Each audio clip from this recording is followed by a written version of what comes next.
Hello, mummies world എന്ന YouTube ചാനലിലേക്ക് എല്ലാവർക്കും സ്വാഗതം.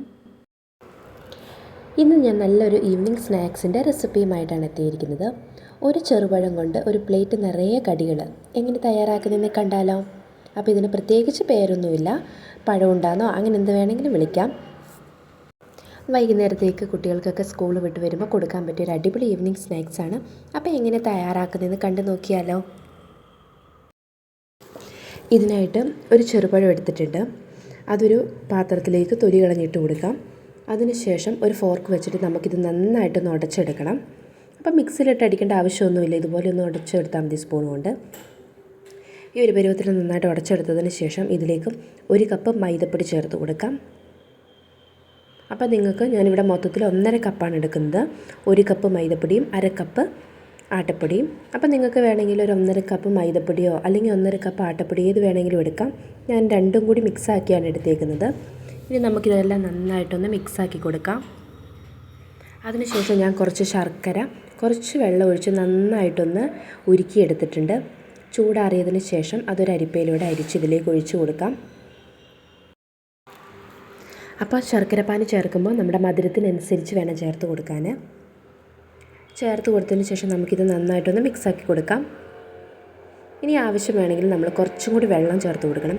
ഇപ്പം നല്ലൊരു കട്ടിയുള്ളൊരു മാവ് പരുവത്തിനാണ് ഇരിക്കുന്നത്. ഇനി ഇതിലേക്ക് കുറച്ച് വെള്ളം കൂടി ഒഴിച്ച് ചെറിയൊരു ലൂസ് പരുവത്തിലുള്ള മാവ് മാതിരി ആക്കിയെടുക്കണം. ഈ ഒരു പരുവത്തിന്. അപ്പോൾ ഒത്തിരി വെള്ളം കൂടി പോകാനും പാടില്ല, കുറഞ്ഞു പോകാനും പാടില്ല. അതിനുശേഷം ഞാനൊരു 1/2 സ്പൂണോളം കറുത്ത എള്ള് ചേർത്ത് കൊടുക്കുന്നുണ്ട്. ഇത് നിങ്ങൾ വേണമെങ്കിൽ ചേർത്താൽ മതി, ഉണ്ടെങ്കിൽ ചേർത്താൽ മതി, നിർബന്ധമൊന്നുമില്ല. അപ്പോൾ നമ്മുടെ മാവ് നന്നായിട്ട് റെഡിയായിട്ട് വന്നിട്ടുണ്ട്. ഇനി നമുക്കിത് എണ്ണയിലിട്ട് പൊരിച്ചെടുക്കണം. അപ്പോൾ ഇത് പൊങ്ങാൻ മാറ്റി വെക്കേണ്ട ആവശ്യമൊന്നുമില്ല, നമ്മൾ ഉണ്ടാക്കി വെച്ച അപ്പം തന്നെ നമുക്ക് ചുട്ടെടുക്കാം. ഈ ഒരു ചട്ടിയിലേക്ക് ആവശ്യത്തിന് എണ്ണ ഒഴിച്ച് കൊടുത്ത് എണ്ണ നന്നായിട്ട് ചൂടായിട്ട് വരുമ്പോൾ ഇതിലേക്ക് ഒരു 1/2 സ്പൂൺ വെച്ച് നമുക്ക് മാവ് ഒഴിച്ച് കൊടുക്കാം. ഇതേപോലെ.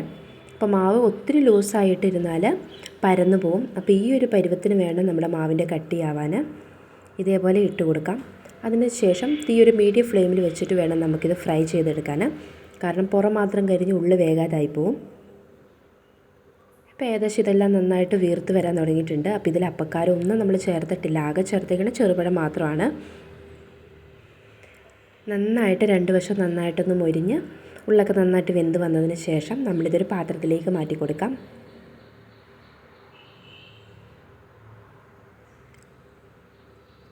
അപ്പോൾ കുട്ടികൾക്കൊക്കെ കൊടുക്കുമ്പോൾ നിങ്ങൾക്ക് മൈദപ്പൊടി ഒഴിവാക്കിയിട്ട് ഫുൾ ആട്ടപ്പൊടി മാത്രം എടുത്താലും നല്ലതാണ്. ഇനി നമുക്കിതൊരു പാത്രത്തിലേക്ക് മാറ്റി കൊടുക്കാം. ഇനി ബാക്കിയുള്ളതും കൂടി നമുക്ക് ഇതേപോലെ ഒന്ന് ഫ്രൈ ചെയ്തെടുക്കാം. അങ്ങനെ നമ്മുടെ ചെറുപഴം വെച്ചിട്ടുള്ള ഒരു അടിപൊളി ഈവനിങ് സ്നാക്സിൻ്റെ റെസിപ്പിയാണിത്. നിങ്ങളെല്ലാവരും ഇതുപോലെ ഒന്ന് തയ്യാറാക്കി നോക്കുക. ഇഷ്ടപ്പെട്ടാലും മറ്റുള്ളവർക്ക് ഷെയർ ചെയ്ത് കൊടുക്കാം. ആദ്യമായിട്ട് എൻ്റെ ചാനൽ കാണുന്നവരാണെങ്കിൽ ഒന്ന് സബ്സ്ക്രൈബ് ചെയ്യുക. അടുത്ത നല്ലൊരു അടിപൊളി റെസിപ്പിയുമായിട്ട് വരാം. അതുവരേക്കും ബായ്.